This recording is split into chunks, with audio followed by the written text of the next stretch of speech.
अभिजित चहाचे युती अखेर तुटली. होईल वाटत होतं. 10 बैठका झाल्या मात्र काहीच निष्पन्न झालं नाही. काय आता पुढे? आम्ही भारतीय जनता पार्टी तर्फे परवा रात्री जी चर्चा झाली आणि त्या चर्चेमधून आम्ही 37 सीट त्यांना देतो म्हणून म्हटलं होतं. त्या 37 सीटची यादी आम्ही त्यांना पाठवली. त्यांनी आम्हाला त्याच्यामध्ये कुठल्याही प्रकारचं उत्तर दिलं नाही. उलट त्यांनी आमची 27 क्रमांकचा जो प्रभाग आहे, जिकडे आमचे सिटिंग नगरसेवक आहेत कैलाश गायकवाड, त्यांची सीट ते मागत होते. आम्ही म्हटलं आमच्या या प्रभागामध्ये तिन्ही नगरसेवक आहेत, सिटिंग नगरसेवक आहेत, आम्ही ही काही सीट देऊ शकत नाही. पण त्यांनी आग्रह होता. मग त्याच्यानंतर ते म्हणले आम्ही तुम्हाला कळवतो. त्यांनी कुठल्या प्रकारचा आम्हाला निरोप दिला नाही. आणि आज सकाळी आम्ही टीव्हीवर आता बघितलं की त्यांनी युती तोडली म्हणून असं जाहीर केलंय. आम्ही आता त्याच्यामुळे तयारीला लागलोय आणि आम्ही नक्कीच पुढचे जे 37 वॉर्ड, आम्ही 50 वॉर्डाची आमची तयारी झाली होती. 50 वॉर्डाचे आम्ही बीफॉर्मही आज तयार करून ठेवले होते. आता हे 37 वॉर्डाचे आम्हाला बीफॉर्म तयार करावे लागतील, वॉर्डाचे उमेदवारही तयार करावे लागतील आणि आम्हाला लढायची तयारी व्हा. पण हा त्यांचा अंतर्गत वाद काल लक्षात आला असं की त्यांनी आम्हाला सांगतो. त्याच्यानंतर त्यांच्या अंतर्गत वाद जे आहेत ते वाद सगळ्या तुम्ही पण चॅनलवर सगळीकडे कव्हर केलेले आहेत. त्या वादामुळे त्यांनी ही युती, ही शिवसेनेनी त्यांच्या स्वतःचं अंतर्गत वाद आणि स्वतःचे वैयक्तिक उमेदवार ऍडजस्ट करण्याकरता ही युती तोडली. नाही, त्यांचं असं म्हणणं आहे की तुमची ताकद वाढली आणि आम्ही काही करू शकतो म्हणून तुमचा अहंकार वाढला आणि त्या अहंकाराने युती तोडलेली आहे. असा जर आमच्यामध्ये अहंकार असता तर काल आम्ही 37चा त्यांना प्रस्ताव दिला नसता. त्यांनी सांगितलेले 7 वॉर्ड आम्ही वाढवून दिले. आमचे चांगले वॉर्ड, सिटिंग वॉर्ड आम्ही त्यांना दिले, जिकडे आमचे नगरसेवक होते. मोहन साळवे असतील किंवा अप्पू हिवाळे असतील.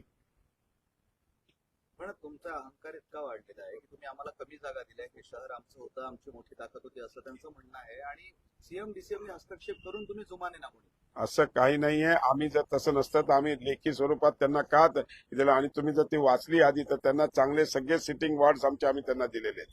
आज मोहननाथ साळे आमचा सिटिंग नगरसेवक आहे, अप्पू हिवाळे आमचा सिटिंग नगरसेवक आहे. हे सगळं असताना आम्ही त्यांना ते वॉर्ड ऑफर केले होते. पण त्यांचा आग्रह जो होता तो आमचा कैलाश गायकवाड म्हणून एक आहे आणि एक 20 नंबरमध्ये त्यांना या 2 वॉर्डसाठी त्यांचा खूप, जिकडे ऑलरेडी आमचे सिटिंग नगरसेवक आहेत. पहिल्या मीटिंग पासूनच त्यांच्या लक्षात येत होतं की तुमच्या डोक्यात काहीतरी चालू आहे आणि इतकंच नाही तर तुम्ही तुमच्या इच्छुक उमेदवाराला कामाला लावलं होतं आणि चर्चेमध्ये आम्हाला अडकवलं होतं असा आरोप. असं काय हे बघा, तुम्हाला मी सांगतो, आम्ही तर 115 वॉर्डात सगळ्यांना काम करा म्हणून सांगितलं होतं. त्याच्या मागचा उद्देश हेच होता की बा उद्या काय संधी कोणाला मिळेल, कुठला वॉर्ड सुटेल माहित नाही. त्याच्यामुळे त्या पद्धतीने आम्ही सगळ्यांना कामाला लावलं होतं. आणि हा काही वैयक्तिक कोणाला असं नाही की तुला तिकीट कन्फर्म असं कोणालाच नसते. आमच्याकडे तर सगळ्या, आता काल रात्री आमची यादी आली, आता अजून 37ची तर यादी आमच्या हातात पडते. त्यांचं म्हणणं असं आहे की त्यांनी वैयक्तिक लोकांच्या ऍडजस्टमेंटसाठी आज युती तोडलेली आहे. घरची मंडळी, आपल्या घरातली मंडळी त्यांना ऍडजस्ट करायचे आणि त्याच्याकरता त्यांनी युती तोडली. त्यांचं म्हणणं असं आहे की युती न करणं हे महागात पडेल असं मी वारंवार सांगत होतो असं त्यांचं म्हणणं आहे. तुमचं आता कुणाला एक गोष्ट लक्षात ठेवा, राजकारणात कमी जास्त गोष्टी होत असतात, कोणाची परमनंट हे नसते. त्यांनी पण हे समजलं पाहिजे की आम्ही राजकारण करतो, तेही राजकारण करतो. त्यांनी पण काही समजुतीने घ्यायला पाहिजे होतं.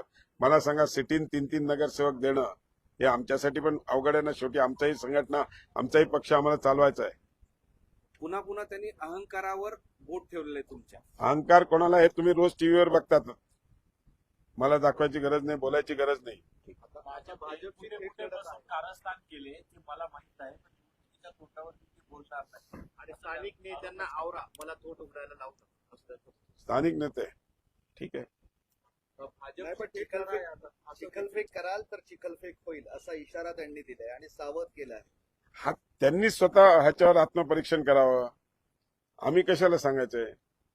बोला डॉक्टर. नाही, आता एक साहेब, या सगळ्या परिस्थितीनंतर, युती तुटल्यानंतर तुम्ही किती जागांवर आता निवडणूक लढवणार आहात? नाही, आम्ही आता तयारी करतोय. आम्हाला आता म्हणून तर मी थोडंसं मीडियाला म्हटलं होतं 1 तासाने भेटतो, पण तुम्ही आग्रह धरला म्हणून मग आम्ही सोडून आलो काम.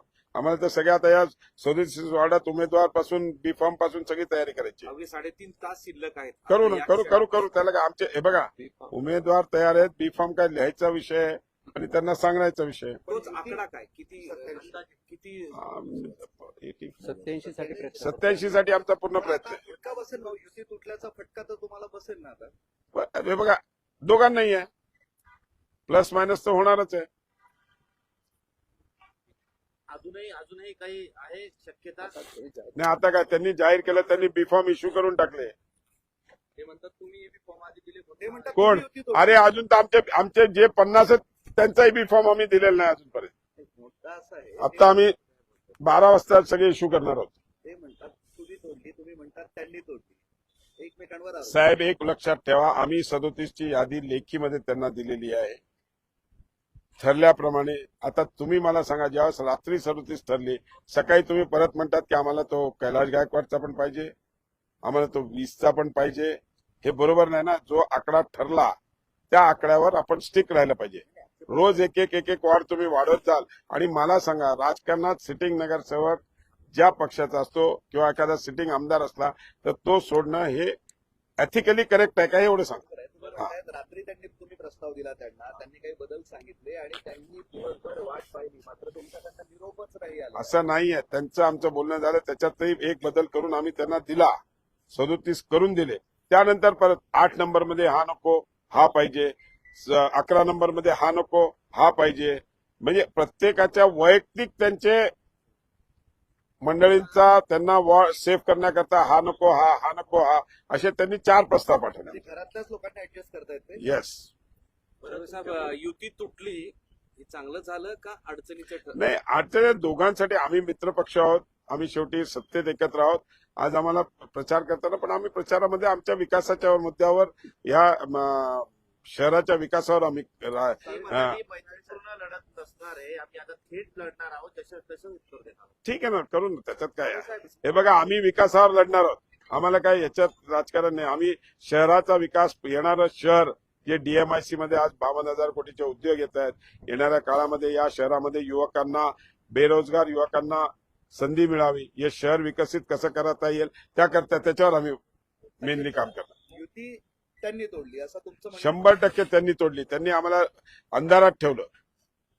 ओके. त्यांनी बी फॉर्म इश्यू करायला सुरुवात केली. एक मिनिट सांगा. मुख्यमंत्री आणि उपमुख्यमंत्री दोघांनी या युतीसाठी प्रयत्न केले, तर त्यांनी उपमुख्यमंत्र्यांचं ऐकलं नाही की तुम्ही मुख्यमंत्र्यांचं ऐकलं? आम्हाला जो आकडा त्यावेळेस दोघांनी ठरवला तो 37चा आकडा होता. ते 37 आम्ही आकडा त्यांना तयार करून पाठवला. त्याच्यानंतर त्यांनी नवीन रोज एक मागणी करून हे केली. ठीक आहे. साहेब, तुम्हाला काही बोलायचं? संभाजीनगर शहरामध्ये शिवसेनेच्या वतीनं आत्ता सकाळी 9 वाजता जाहीर करण्यात आलं युती तुटलेली आहे. खरं तर हे आमच्यासाठी अनपेक्षित गोष्ट होती आणि आमच्यासाठी हा धक्काच. युती व्हावी म्हणून वारंवार आम्ही प्रयत्न केले आणि 28 तारखेला रात्री माननीय मुख्यमंत्री साहेबांचे OSD राजेंद्र साबळे यांच्या मार्फत आम्ही तिथं 3 तास चर्चा केली आणि त्या बैठकीमध्ये जो काय डिफरन्स होता 2-4 वाटाचा, तो डिफरन्स माननीय मुख्यमंत्री साहेबांच्या कानावर टाकला, त्यांनी उपमुख्यमंत्री साहेबांच्या कानावर टाकला आणि एक आकडा ठरला 37, 28च्या रात्री. आणि तोच आकडा ठरलेला आम्ही काल त्यांना प्रस्ताव दिला, साधारण 12-1च्या आसपास दिला असेल, 1-2च्या आसपास. पण संध्याकाळी वाट पाहिली, रात्री वाट पाहिली, त्याच्यातून त्यांनी काही आम्हाला प्रतिसाद उत्तर दिलं नाही. आणि आता सकाळी एकदम ही युती तुटली जाहीर केलं. आता युती तुटल्यानंतर आम्हाला तर लढाई करणंच आहे, म्हणून आमची पूर्ण तयारी आहे. आमच्याकडून अजून एकही बी फॉर्म दिलेला नाही. 50 बी फॉर्म आम्ही तयार केले होते आणि उरलेले जे 37 जागा आम्ही लढणार आहोत त्या ठिकाणी सुद्धा आम्ही लवकरात लवकर आमच्या पदाधिकाऱ्यांना बोलवलंय. त्याच्या तर सगळे आमचे प्रमुख येत आहेत. आम्ही आणि एकंदरीत युती तुटणं या शहरासाठी युतीची गरज होती, पण शिवसेनेच्या माध्यमातून युती तुटली. जे होईल त्याची आम्ही तयारी चांगली करू. आता कोण मोठा होईल, कोण मोठा राहील आता? मोठा होईल हे जनता जनार्दन हुशार आहे, मतदार हुशार आहे. मतदार ठरवेल या शहराला विकास कोण करू शकतं आणि विकासासाठी नक्कीच आम्हाला खात्री आहे पोस्ट इलेक्शनचे सगळे पर्याय खुले आहेत हा? ना पोस्ट इलेक्शन सगळे पर्याय खुले आहेत ना पोस्ट इलेक्शन तर नेते नाही घेतील.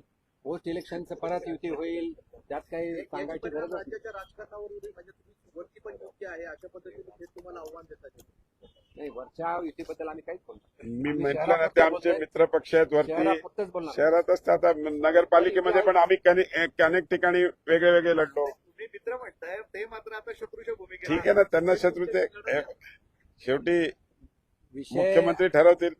विषय असा होता, प्रत्येक वेळेस त्यांनी प्रस्ताव बदलला.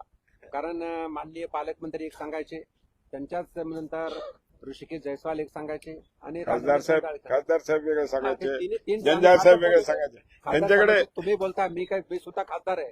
चौघांनी मिळून जर प्रस्ताव आम्हाला दिला असता, चौघाकडून एकच जागा आल्या असत्या, हे 10 बैठका सुद्धा झाल्या नसत्या. आमच्याकडे समजा आता प्रभारी अतुलजी आहेत, आम्ही सर्व बैठक घेत होतो. आम्ही 6 जण आणि अतुलजी बसायचो. मागून 6 ते सांगत होते, आम्ही ऐकत होतो. पण त्यांनी सगळ्यांनी एकत्र येऊन एक प्रस्ताव द्यायला पाहिजे होता, आणि तो प्रस्ताव आम्ही मान्यच केला असता. प्रत्येक बैठकीमध्ये माननीय पालकमंत्र्यांचा, नंतर ऋषिकेश जयस्वालांचं, नंतर राजेंद्र जंजाळांचं, आणि एका बैठकीला खासदार साहेब होते.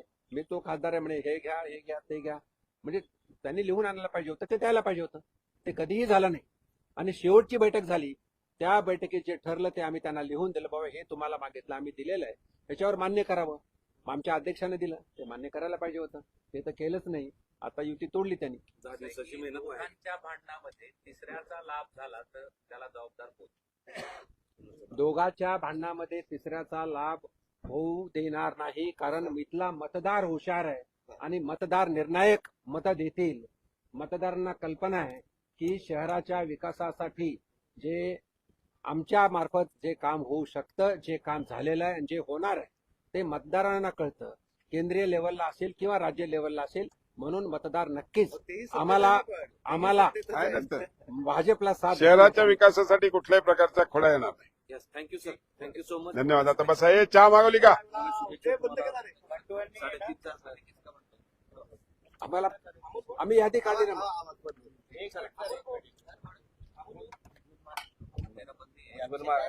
मार्केट